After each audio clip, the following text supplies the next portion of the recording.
All right, so we've talked returners, we've talked newcomers from the transfer portal, but today let's talk about those true freshmen.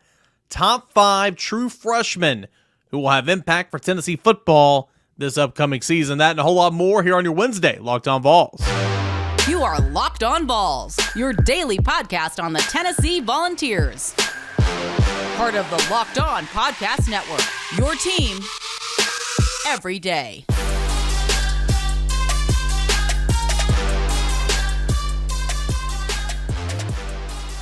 What is up, everybody? Welcome into it. This is your Wednesday edition of Locked On Vols. Appreciate you guys for being here, making Locked On Vols your first listen each and every day. Shout out to everydayers for coming back again, subscribing to Locked On Vols on the YouTube channel, following us and subscribing. Odyssey app, Apple Podcasts, Google Play, literally Spotify, wherever you get your podcasts. Can't thank you enough. Got a fun show coming up today. We're going to go over the freshmen who I believe will have the biggest impacts for Tennessee here in this upcoming football season. We did this a couple weeks ago with the transfers, but today I want to talk freshmen. In segment 2, Grant Ramey, my colleague over at VolQuest.com, is going to join to break down some of Tobe Awaka, his performance in the FIBA World Cup for the under-19 team. A really good showing for the Tennessee rising sophomore. Grant Ramey will be on to break that down. And then in segment 3, we're going to break down some explosive plays in this Tennessee offense. That and a whole lot more is what you have to look forward to here on today's show. Without further ado, let's go ahead and get into it. Again, I've done this with the transfers coming in, but let's talk about true freshmen. And this list is going to be a little bit minimal, right? Because you are a true freshman. There is a freshman. There is going to be an adjustment period. Not only with the speed of the game, but you're 18, 19 years old, sometimes 17 years old, going up against grown men who are 22-year-olds, sometimes 23-year-olds in the rare cases, fifth-year COVID seniors. It's an adjustment. That's why you don't see a whole lot. I mean, you see it every year, don't get me wrong, but the majority of your starters are not made up of freshmen. That's just kind of, you are the exception, not the rule, right? And I do think that there will be some role players for Tennessee in terms of true freshmen this year, but I don't see a superstar as a freshman this year. But still, there's going to be a lot of guys who do play, and we're going to go ahead and begin this countdown with number 5. Number 5, in terms of the guy I'm going to put here, could really go a number of different ways because I don't think this guy's going to have a huge role, but I do think that when we're talking secondary, it returns so many different players. But you got to have some players pushing those guys, pushing those veterans. That's how I believe you're going to take a step as a unit, as a defensive unit. And so at number 5, give me Ricky Gibson.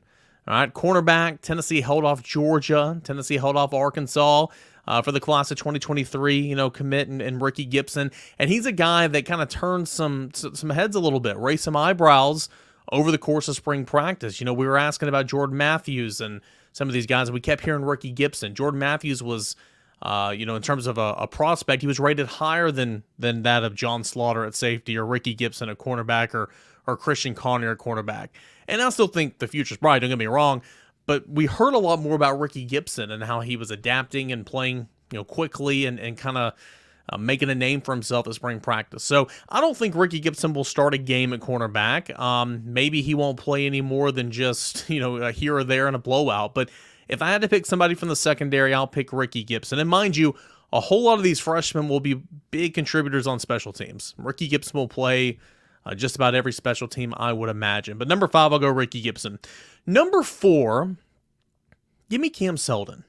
And I say this at number 4 because I'm sure Tennessee would like to get the ball in his hands, but he is a true freshman. Look at the room ahead of him, right? Jabari Small, Jalen Wright, Dylan Sampson. They're going to be focal points in Tennessee's offense. They're going to carry the football. They're going to catch the football out of the backfield, and they are further along, obviously as college athletes, but also as in this offense as well. And so, will we see package plays for Cam Seldon, who can catch the ball out of the backfield, be used in the slot a little bit? He's a bigger running back, but can play receiver. I don't know. We'll have to see. How much can he handle as a true freshman? I do believe here and there we might see him go in there and get the football in his hands. I don't expect a massive role for Cam Seldon as a true freshman, but we'll see. That's why he's at number 4 for me right there. Number 3, give me Devin Hobbs. All right, he was a guy that had some early interest with some schools, but his recruitment really shot up late, and Tennessee was late to the party.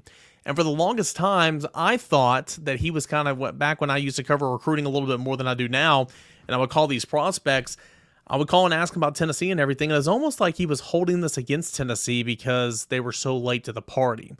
However, ultimately it didn't matter because he chose Tennessee. He chose Tennessee over some of these other SEC foes, and he was a 5-star prospect. He was a top 30 prospect according to the On3 rankings, and he's going to come to Tennessee. And why I have him at number 3 is because he's versatile on the defensive line, don't get me wrong. He's a little bit leaner right now, needs to put on some more weight, but that defensive line group is a rotational group.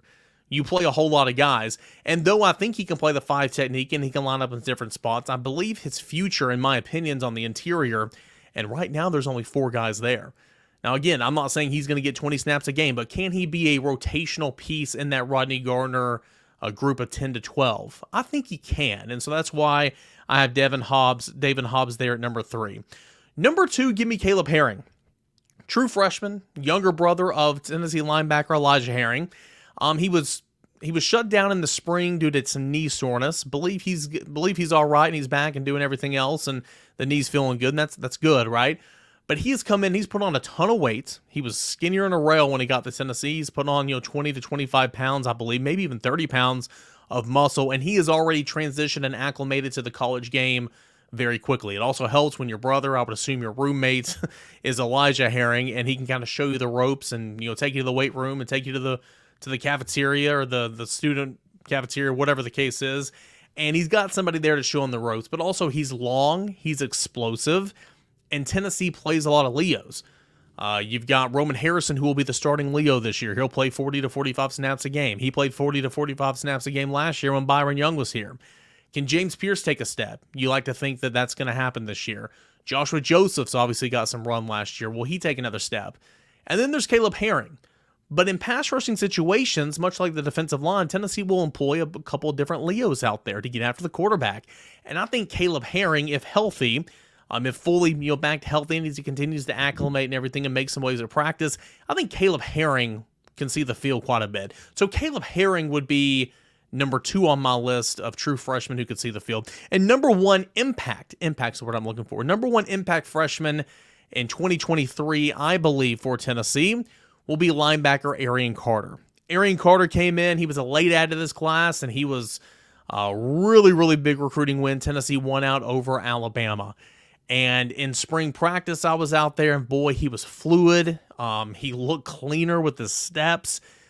Looked cleaner playing outside the box than some of these other linebackers who have been here a couple of years. I'm not going to lie to you. He has a long way to go. Don't get me wrong. Got a long way to go. But I think Arion Carter is going to be a stud. And I do believe this year Tennessee's linebackers are deeper than they've ever been. I think this year you can see Tennessee playing about 5 or 6 linebackers in that rotation. Aaron Beasley, Keenan Peely, those will be your first 2. Elijah Herring, maybe Caleb Perry, maybe those are your next 2. I think Arion Carter, Jeremiah Thielander also could see, sees the. Let me try that again. Could also see some playing time.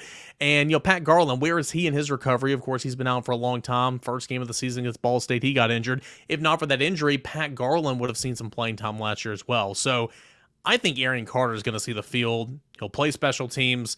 He'll play a couple snaps at linebacker every game. But I think in terms of impact freshmen for 2023, those are my guys I'm looking at. Number 5, Ricky Gibson. At number 5 could have went a number of different ways. You could have went Jordan Matthews, could have went Jeremiah Thielander, in my opinion. Could have went a number of different ways. I won't go a receiver like Nathan Leacock there right now because, Tennessee plays 3 receivers and they've got 4 guys they got to find snaps for. Number 4, Cam Seldon. Number 3, David Hobbs. Number 2, Caleb Herring. And number 1, Arion Carter. Those are my list of top 5 impactful freshmen for Tennessee in 2023. What are your top 5? Notice the most headline freshman in this class, number 1 player in the country, Nico Iamaleava. The quarterback's not on this list because this is under the assumption that Joe Milton's your quarterback, or he's going to be your quarterback, but Joe Milton's getting the job done and Tennessee's winning games. If that's the case, Nico won't see the field outside of mop-up duty or whatever that case may be. So those are my top 5 Tennessee impactful freshmen. What say you? What is your top 5? Would love to hear it right here on Locked On Vols. Hey, when we come back, had a chance to catch up with my buddy Grant Ramey over at VolQuest.com. We recorded an interview yesterday, and so if the terminology says today or whatever, just remember I recorded it yesterday, and that's coming up next. He's talking about Tobe Awaka and his FIBA World Cup performance. Does a great job there, does Grant Ramey. If you're watching on YouTube, his video is a little blurry a little bit. Just kind of bear with me, but overall you can hear what he's saying. But he brings a lot of good stuff on Tennessee's Tobe Awaka. That is coming up next right here on Locked On Vols. But hey, I want to tell you about our friends over at FanDuel Sportsbook and Major League Baseball. Take your first swing at betting Major League Baseball at FanDuel and get 10 times your first bet amount in bonus bets. That's up to $200. That's right, just $20 and you'll land $200 in bonus bets. That's win or lose. Not bad, right? That's $200 you can spend betting from anywhere from the money line to run line to over-under. That's the total. To who you think is going to hit the first home run, the first hit in the game, the first double, the first strikeout. Prop bets are endless over at FanDuel Sportsbook. It's all on a safe and secure app that's super easy to use where you get your winnings paid instantly. No more waiting around till the end of the month or just bi-monthly. You get them instantly after you win your bet. There's no better place to bet on Major League Baseball than over at FanDuel Sportsbook. It's America's #1 sportsbook. So sign up today by visiting FanDuel.com/lockedon to get up to $200 in bonus bets. That's FanDuel.com/lockedon. FanDuel, official partner of Major League Baseball. Hey guys, welcome back to your 4th of July edition of Locked On Vols. And keeping with the theme of USA, let's talk Tobe Awaka. His performance in the FIBA World Cup for Team USA's under-19 team. And to do that, I've got my buddy at VolQuest.com, Grant Ramey, on to give us some details on that performance. Grant, it was really, really good over the course of a couple of games. Tobe Awaka looked like he was really coming into his own on a pretty big stage. A very big stage. And for Tobe just to make that team, not only just to get the invite to go to Colorado and him and Freddie DeLeon be two Tennessee players to get that invite and be part of that 35, whatever it was, trying to make a 12-man roster, 35-player pool. So they both made it to the round of 14 in terms of the cuts, and then Freddie got cut and Tobe made the roster. And not only did he make the team, but he goes over there and overseas and plays 7 games and averages a double-double, 11 points, 10.6 rebounds. Plays pretty consistently throughout, just about double-digit rebounds in every game, I believe, except for one. So for him not only to make the team, but to play as well as he did and as productively as he did, he also only averaged 20.7 minutes per game. I think I looked it up. There were like 23 – the top 23 rebounders played more than he did, and he led all of them in rebounding. So not only did he lead the tournament in rebounding in those 7 games, but he did so playing the least amount of minutes as just about all those guys towards the top of the list. So pretty impressive stuff from a kid who was, relatively unknown this time of year ago when Tennessee's recruiting him and signing him and offering him and all that stuff. Yeah, no doubt about it. And of course, he played a role for Tennessee, but acknowledging that there's a long way to go in his development, still young and everything. But what type of what could this do for him moving forward for Tennessee?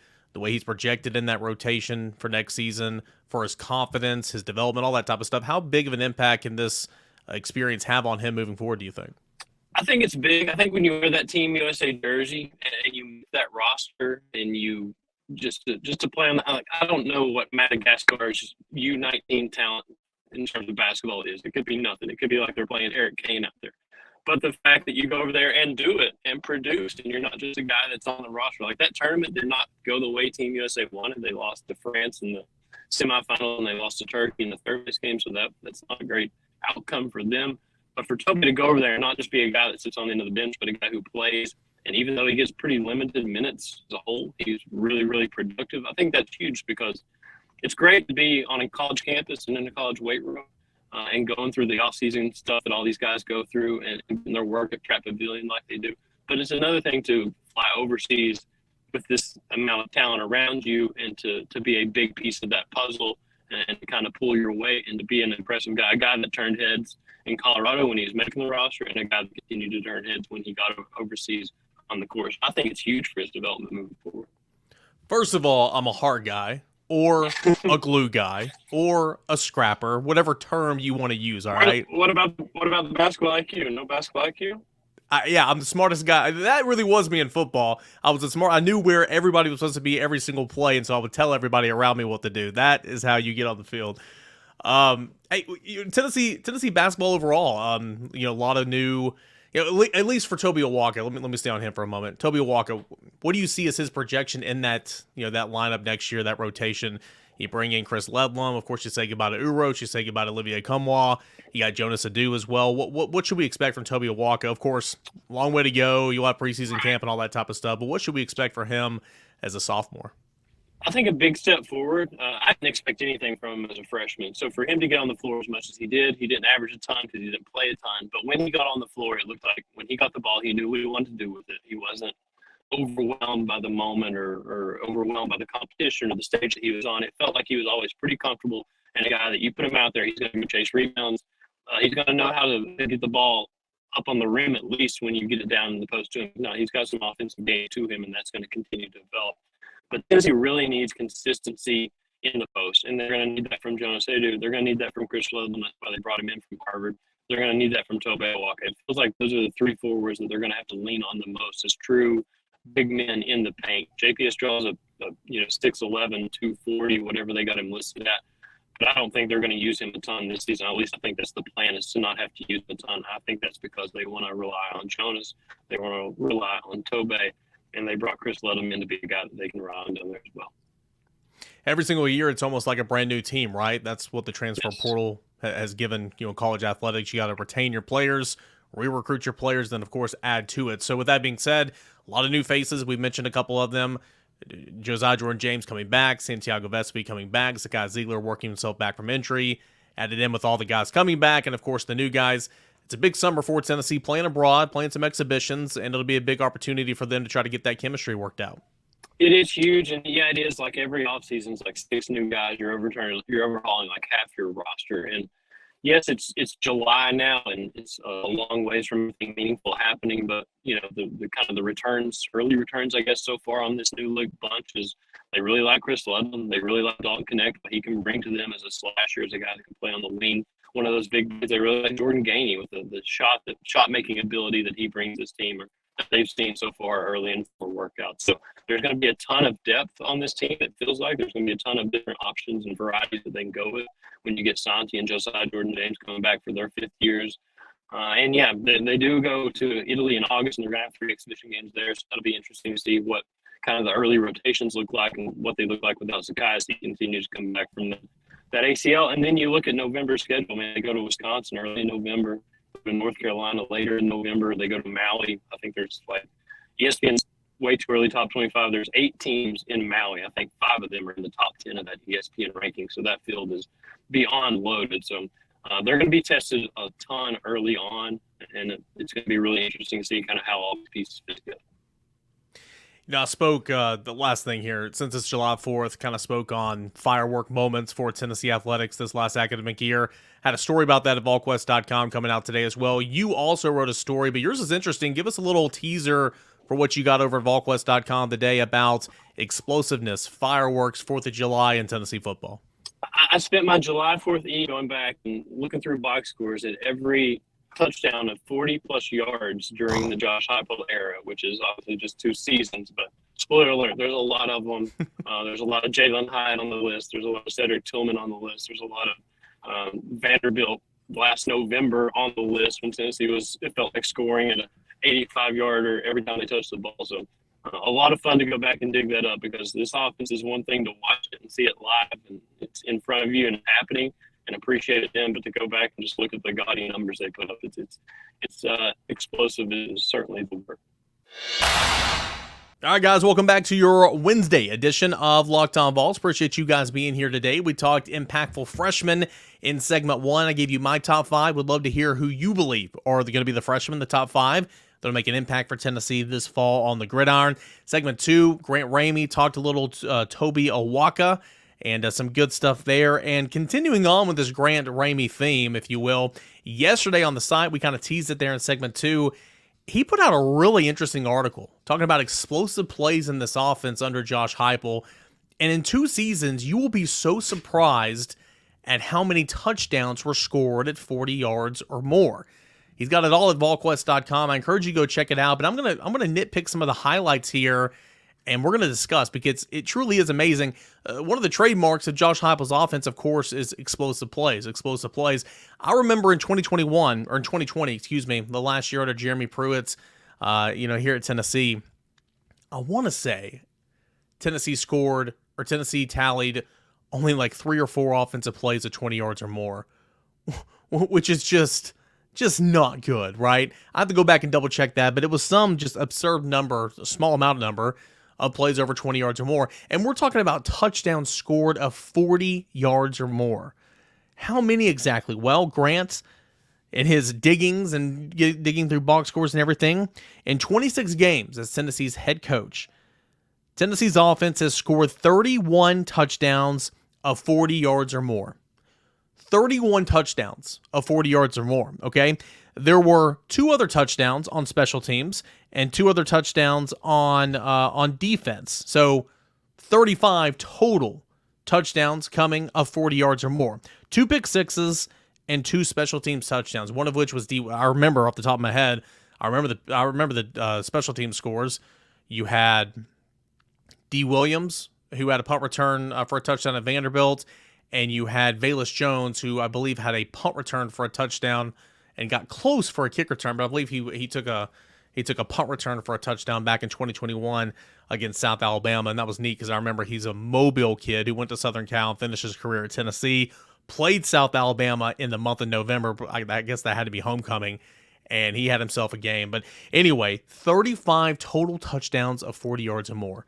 It's pretty impressive. According to Grant in the story over at On3 at VolQuest.com. Let's see here.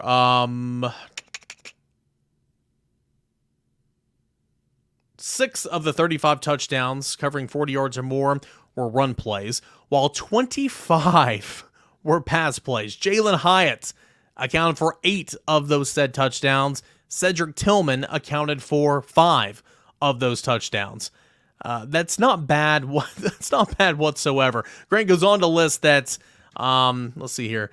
Tennessee has scored 24 touchdowns covering 50 or more yards, 14 touchdowns covering 60 or more yards, 9 touchdowns of 70 or more yards, and 4 touchdowns in 2 years of 80 or more yards, one of which was a 90-plus yarder. It's pretty incredible when you sit here and think about that. Trademark, again, of Josh Heupel's fast tempo and all that, but explosive plays. Creating opportunity, wearing out the defense. When you're tired, you're going fast. Not only are you physically tired, but you're mentally exhausted. You don't pass off responsibilities defensively and communicate the way or have time to communicate. That's why you see Tennessee having so much success in the first quarter of games. And in 2021, Tennessee had success in the third quarter of games. And so, that's really, really interesting. And these numbers kind of back it up with these explosive plays. So Grant lists every single touchdown of 40 yards or more. It's pretty incredible. I'm not going to go through all of these, obviously, but it starts with a 96-yard punt return, or it was a kickoff, excuse me. He returned a kickoff for 96 yards for a house call. He was close to returning a punt return. But anyway, it starts with Velus Jones' 96-yard kickoff return for a touchdown against South Alabama in 2021. It goes all the way down to the 40-yarder, which is the lowest on the scale because we're talking about plays of 40 yards or more. And it goes all the way down to Cedric Tillman's 40-yard touchdown catch from Joe Milton III against Bowling Green in 2021. That was the season opener for Josh Heupel. That's when Joe Milton was your starting quarterback before Hendon Hooker came over and took over starting quarterback. And that was the first touchdown of 40 yards or more. In game number 1. It's kind of fitting here. But it's really, really interesting here. Princeton Fance on here for a 41-yarder. That was against South Carolina this past season. Jimmy Callaway, he's no longer on the team. He's here for a 44-yarder. That was in the Pittsburgh game, if I do remember correctly. Tyon Evans is on here a couple of times. He had a 45-yarder against South Carolina in 2021. He also, if you remember correctly, had a 92-yard touchdown run against Missouri in the best offensive showing in Tennessee school history. Of course, you and me were out there playing linebacker and defensive tackle for that Missouri's defense that year, that game at least. But Tyon Evans is on here a couple of times. Jalen Wright's on here a couple of times. Javonte Payton's on here. Remember, I'm sure these plays are listed on here, but I remember specifically to begin the Kentucky game in 2021, like Tennessee scored 2 plays of 40 or 50 plus yards, touchdowns on the first 2 offensive possessions. They threw one out to Javonte Payton. They threw a screen out to Velus Jones, and both of those were house calls on that first play. So really interesting to sit here and kind of look at. Squirrel White's on here a couple of times, 64 yards. Jalen Hyatt is all over this thing. And Javonte Payton, if you remember, I'm going to throw it to you deep in the first quarter on the first few drives, and then I'm not going to see you the rest of the game. So Javonte Payton is kind of all over this as well. Theo Jackson makes an appearance, and again, this is overall. There's 35 touchdowns of 40 yards or more. Theo Jackson is accounting for one of those scores, but of course it was on defense. He opened the scoring up against Vanderbilt in 2021 with an interception that was returned 55 yards for a score. Tennessee won 45-21 to finish that regular season game. Finished that regular season with a 7-5 record in Josh Heupel's first year. I remember Solon Page had an interception returned for a touchdown.